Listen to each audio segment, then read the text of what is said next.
네, 화이트인 라디오 생생경제 2부 시작하겠습니다. 앞서서 문을 열면서 말씀을 드렸는데요. 11호 대책의 약발, 이제 다 떨어진 건가, 미치지 않는 건가 걱정이 듭니다. 서울 전역, 경기도 12개 시군을 토지거래 허가구역으로 묶었는데 매수 심리는 꺾이지 않고 있고요. 서울의 아파트값은 다시 오름폭을 확대하기 시작했습니다. 국토부 장관이 주택을 연내 추가 공급하겠다, 대책을 내놓겠다라고 이야기를 했는데요. 시장에서는 어떻게 보고 있을까요? 김인만 부동산 경제연구소 소장과 함께하도록 하겠습니다. 어서 오십시오. 안녕하세요. 먼 곳에서 이렇게 급하게 달려와 주셔서 또 풍성한 방송을 해보도록 하겠습니다. 네네. 현황부터 살펴보죠. 어제 이제 한국부동산원의 주간 아파트 가격 동향이 나왔는데 네. 오름폭이 커졌어요. 서울이. 오름폭이 이제 추세 흐름이 중요하거든요. 예. 우리가 숫자보다도 저는 항상 아날로그 그래프 추세 흐름이 중요하다고 생각하는데 숫자 자체를 보게 되면 전주 대비 전주가 0.17%였고요. 네네네. 서울 아파트 상승률입니다. 매매 가격 지수 변동률인데요. 11월 3주차가 0.2%, 그쵸. 0.03% 포인트가 이제 반등을 했는데 아유 0.03% 포인트 가지고 무슨 난리야. 라고 말할 수도 있습니다만 흐름을 좀 살펴보게 되면 11호 대책 발표되기 전에 0.54%였거든요. 그랬죠. 네네네. 그러다가 뭐 5일장 해서 0.5%, 그 다음 주가 0.23까지 뚝 떨어졌어요. 네. 그래서 대책의 효과가 있구나, 안정이 되겠구나라고 했는데 0.19, 0.17 전반적으로 굉장히 내려가는 속도가 완만해서 제가 11월 2주차까지도 예. 뭔가 짐작이 좀 이상하다. 왜 이렇게 네네네. 완만하게 떨어지나, 더 빨리 떨어져야 되는데 라는 생각을 했는데 역시나 11월 3주차는 반등을 했기 때문에 앞서서 이제 약발이 떨어졌나 이런 반응들이 나오는 네. 거고요. 이게 쭉 떨어지다가 멈추면 그래도 좀 더 지켜볼 수는 있는데 이건 추세 흐름 자체가 2, 3주는 더 지켜봐야 되겠습니다만 뭔가가 생각보다도 네네네. 이게 좀 대책이 강력했잖아요. 네. 서울 전역과 경기도 12곳을 토지거래가구역으로 묶고 투기 과열지구로 묶었기 때문에 통상적으로 아무리 짧아도 3개월 길어도 한 6개월 정도까지는 봤는데 이게 한 달 만에 이렇게 예. 흐름 자체가 달라지고 있다는 점은 우리 시장이 그만큼 정책에 대한 불신 그리고 내성이라고 할까요? 예. 정책에 대해서 학습 효과가 생기면서 좀 내성이 강해지지 않았나라는 네. 생각도 하게 됩니다. 야, 이거 마이너스로 간 것도 아니고 마이너스로 가지도 못한 상황에서 다시 오름폭이 커지는. 0.17에서 반등을 했고요. 구별로 보게 되면 좀 더 심각합니다. 그래서 뭐 서초구 같은 경우도 0.20에서 0.23%고요. 예. 성동구는 0.37에서 0.43%. 네네네. 급등인데 더 급등을 했기 때문에 강한 규제가 나왔음에도 불구하고 여전히 인기 지역 고가 아파트 시장은 어떻게 보면 꿈쩍도 안 한다라는 네. 표현이 맞을 것 같습니다. 송파는 0.53 나왔는데요. 송파는 0.47에서 0.53이니까 예. 뭐 보통 우리가 0.3%가 넘어가게 되면 폭등이라고 하거든요. 예. 그러니까 폭등해서 폭등이 된 겁니다. 그러니까 정부의 정책이 이런 고가 아파트 시장은 크게 영향을 미치지 않았고요. 많이 영향을 받았다는 상계동 있잖아요. 노원구. 네. 노원구가 0.01%까지 떨어졌는데 11월 3주차는 다시 또 0.06까지 올라갔어요. 이러면 안 그러니까 되는데. 진짜. 안 되죠. 안 예. 되죠. 그런데 뭐 인기 지역들 고가 아파트 시장뿐만 아니라 전방위적으로 모두 다 반등을 보여주고 있기 때문에 이거는 정부도 좀 긴장을 해야 네. 되는 상황인 것 같습니다. 제가 이러면 안 된다고 말씀을 드렸던 게 괜히 이러면은 실수요자들만 피해를 보고 시장이 미치는 효과는 별로 없고 이런 식으로 끝날까 봐 제가 걱정이 돼서 말씀을 불안하죠. 드렸는데 네네. 또 하나 걱정이 되는 게 임대차 시장이에요. 정부 쪽에서는 아직 수치 자체로는 그렇게 크진 않다라고 이야기는 하고 있는데 전세 가격이 일주 전보다 서울 쪽이 0.08% 올랐거든요. 네. 이거는 어떻게 봐야 됩니까? 아니네. 전세가 0.15네. 예. 0.08 주간 변동률은 0.08%가 맞습니다. 네네. 근데 서초구가 0.32%고요.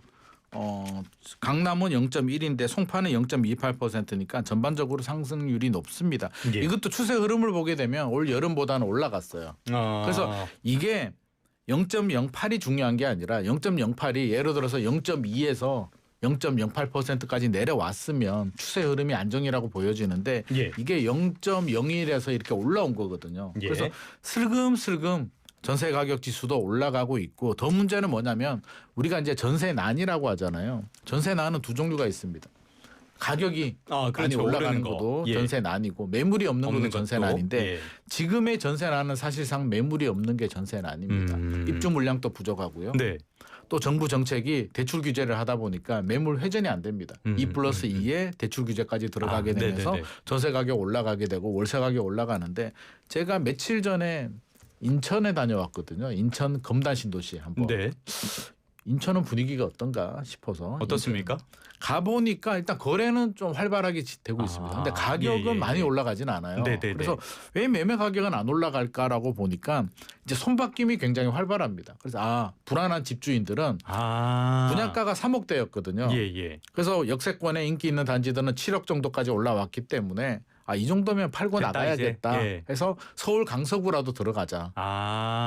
인천에서 강서구나 이쪽으로 넘어옵니다. 그래서 네네네. 최근에 서울 강서구가 거래량이 늘어난 이유가 아마 이런 수요들이 유입이 된 것 같고요. 풍선 효과가 좀 다른 면에서 나타나는 걸로 볼 수 있겠네요. 인천은 안 오를 것 같아? 예. 서울로 가야 돼라는 수요가 있고 실거주에 전용 84 신축이 7억대가 어디야 역세권에 네. 해서 들어오는 수요들도 있기 때문에 손바뀜이 발생하는데 제가 눈여겨본 점은 매매 가격이 한 7억 5천 한단 말이에요.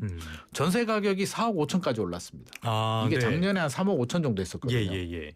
전세는 왜 1년 만에 이렇게 올라갈까? 원인을 좀 찾아보니까 정부가 대출 규제도 강화하고요.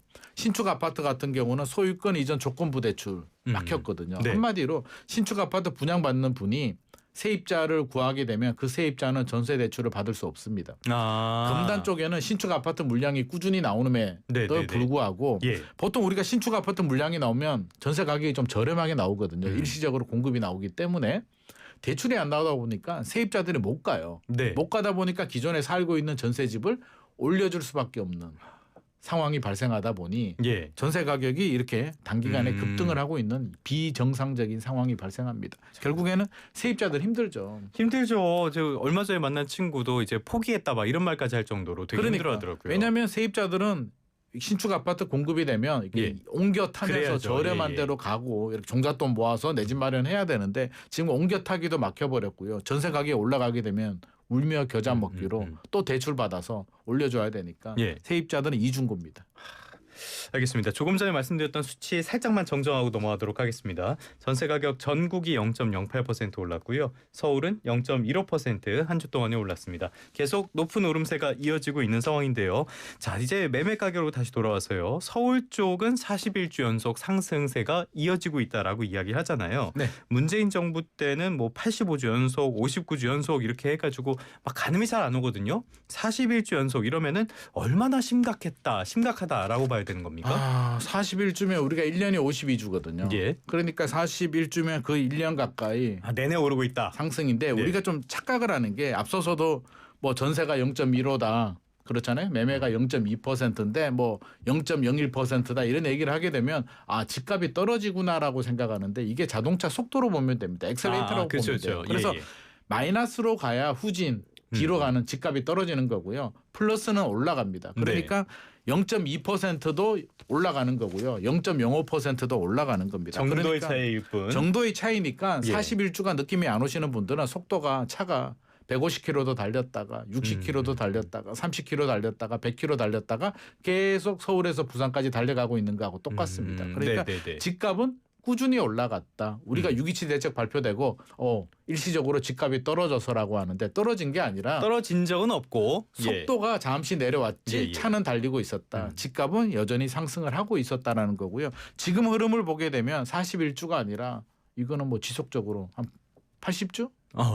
또 충분히 나올 수 있는 왜 갑자기 그래요?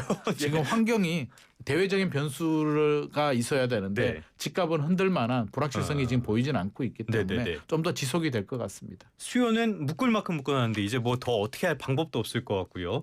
뭐 수도권을 전부 묶을 수도 없을 테고 그래서 이제 정부도 많이 긴장을 하는 것 같아요. 네. 어제 이거 이야기 나오고 정부가 연내 추가 공급 대책 이야기하겠다라는 것도 얘기를 했는데 어떤 이야기들 하고 있습니까? 이게 문재인 정부 시절에 공급을 많이 하겠다고 했는데 이제 투 트랙이었습니다. 두 예. 가지였는데 하나는 3기 신도시, 3기. 예. 공공택지 신도시를 하겠다. 지금 또 추진을 하고 있습니다. 네. 두 번째 공급 대책은 서울 도심의 공급을 늘리기 위해서 유유부지나 관공서나 그린벨트를 풀어서 공급을 하겠다라고 했는데 3기 신도시는 뭐 늦어지긴 하더라도 추진을 하고 뭐 있는데 가긴 가겠죠. 도심에 공급되는 특히 태릉 시시 네, 네. 이게 대표적으로 이제 만 세대 정도 네. 공급을 하겠다라는 문재인 정부의 도심 정책, 주택 공급 정책이 핵심이었는데 이게 안 됐단 됐잖아요. 말이에요. 예. 안 됐어요. 안 네. 되다 보니까 시장에서 안 되는 거잖아. 안 되는 거를 계속 얘기를 하고 그래라는 불신이 굉장히 강하다 보니까 우리 다시 할게. 문재인 정부 때는 못했으나 예. 우리는 할 수 있어. 태릉 골프장, 서부 면허 시험장, 뭐 과천 정부 청사 부지들도 있고요. 다 안 됐던 뭐 외교원 것들 부지. 다시 나온 거네요. 이번에는 예. 우리 다시 한번 해볼게라는 카드를 지금 검토 중에 있는데 저는 이게 살짝 걱정이 되는 부분이 네. 두 가지가 걱정이 됩니다. 하나는 그래 이번에는 달라. 진행은 됩니다만 그래도 지금 착공이 들어가도 그렇죠. 임기 말 한 2030년 정도 돼야 완공이 될 수 있을 거잖아요. 바로 공사 들어갈 수는 없으니까. 네네네. 그러면 시장의 수요자들은 야 우리 2030년까지 어떻게 기다려. 그때까지는 또 공급 절벽이다 이렇게 되는 공급 거니까. 절벽이다. 예. 야, 그때까지는 안 나오네라는 그런 반응들이 나올 수 있고요. 두 번째는 하겠다고 했는데 이번에도 안 돼 버리면 정말 신뢰가 없어지거든요. 예. 그래서 이거는 진짜 위험한 줄타기다. 진짜 이번에는 잘해야 되거든요. 근데 태릉하고 서부 면허 시험장 이거 두 개 합치면요. 문재인 정부 때 나왔던 계획을 보면은 만 가구 좀 넘는 한 15,000쯤 되던가요? 태릉이 만 세대 정도 됐죠. 이걸로 됩니까? 사실 안 되죠. 네. 왜냐하면 서울의 평균 우리가 이 정도는 나와야 된다. 인구 대비 한 0.05% 정도 잡는데요. 그러면 네. 한 4만 7천 세대 정도가 나와줘야 되는데 내년부터 그 청년 주택까지 다 포함하더라도 2만 8천 세대 정도. 네, 민간 네. 아파트만 따지면 2만 세대가 안 될 수도 있습니다. 서울의 입주 물량이요. 그러면 만 세대가 매년 만 세대가 나와줘도 네. 서울에서 필요한 주택 공급 물량을 채울 수는 없기 때문에 그나마도 나와줘야 되는 거는 맞는데 그것도 시간이 좀 걸리고 이게 나와도 그렇다. 예. 서울의 수요 과잉 문제 결국 서울은 수요 과잉이기 때문에 이 문제를 해결할 수는 없음에도 불구하고 그런 효과는 있겠죠. 야 우리 하잖아. 우리가 이렇게 보여주잖아. 네네. 열심히 노력하고 있어. 기다리면 물량이 많이 나올 거야라는 시그널을 주는 측면에서는 저는 열심히 해야겠다. 네. 이번에는 문재인 정부처럼 진짜 안 되면 큰일 납니다. 이번엔 무조건 해야 진짜 됩니다. 성공을 제대로 하긴 해야 된다. 네네. 자, 그린벨트 해제 이야기도 또 나오고 있고요. 다들 뭔가 데자부가 느껴지는 기시감이 느껴지는 그런 정책들인데 또 하나 봐야 될 거. 정부가 규제를 하면은 이거는 집값이 오르는 신호다. 이런 인식까지 지금은 강하게 심어주는 것 같아요. 이건 어떻게 보십니까? 이게 학습 효과라고 하는데요. 네. 이게 그슬러 올라가게 되면 노무현 정부 때부터 이제 가거든요. 그렇죠. 노무현 정부 예, 때 예. 열심히 규제했는데 집값이 올랐고 문재인 정부 때도 집 사지 마라. 정부가 집값 잡는다라고 했다가 집값이 올랐는데 그때 정부 말 듣고 안 사신 분들이 이제 우리 소위 말하면 이제 벼락거지라고 하잖아요.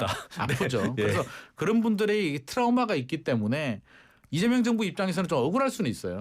야 우리가 이제 한 6개월 그렇죠. 정도밖에 네네네. 되지 않았는데 너무 가혹한 거 아니야? 믿고 한 2년은 기다려줘야지 허니문 기간인데 네. 라고 할 수도 있습니다만 시장의 수요자들은 이게 문재인 정부의 연장으로 좀 생각을 하고 있기 때문에 왜 국정운영이라는 게 그런 게 아니니까요. 뭐 네. 여당 입장에서는 같은 여당이니까 더불어민주당이다 보니까 그런 좀 약간 박한 반응들이 나오고 있는데 아마 정부도 좀 곤혹스러운 부분이 있을 것 같고요. 결국에는 정책의 신뢰로 네. 꾸준한 시장 친화적인 정책을 펴서 국민들의 공감을 좀 얻어줘야 되는데 지금 나오는 대책을 보게 되면 저도 좀 당황스러워요. 11호 대책이 뭐 부작용도 있고 다 좋습니다만 어떻게든 강력한 대책이 나왔으면 3개월 정도는 가져야 되는데 네네네. 시장에서 이걸 인정을 안 해주고 있는 상황이니까 사실 좀 걱정은 많이 되고 있는 상황입니다. 일단은 조금 더 시장을 지켜볼 필요는 있겠는데 간략하게 10초만 여쭤볼게요. 자, 그렇다면은 우선 1순위로 가장 추진해야 될 정책 뭐로 보십니까? 뭐 공급은 꾸준히 해야 되고요. 예. 결국에는 세금 규제 카드, 세금 밸런스 카드가 나와야 될 것 같습니다. 나올 수밖에 없다. 보유세는 점진적으로 올리고 거래세는 내려주는 게 이제 핵심이거든요. 예. 왜? 보유세를 점진적으로 올리고 거래세를 내려줘야만 매물이 나옵니다. 입주 물량이 안 나오면 매물이라도 나와줘야 되는데 이 두 가지를 할 수 있는지가 아마 2026년 정부 여당의 핵심 키워드 숙제가 될 것 같습니다. 알겠습니다. 10초 좀 넘게 들었지만은 많은 과제를 마지막에 짚어봤습니다. 지금까지 김인만 부동산 경제연구소장과 함께했습니다. 오늘 말씀 고맙습니다. 감사합니다.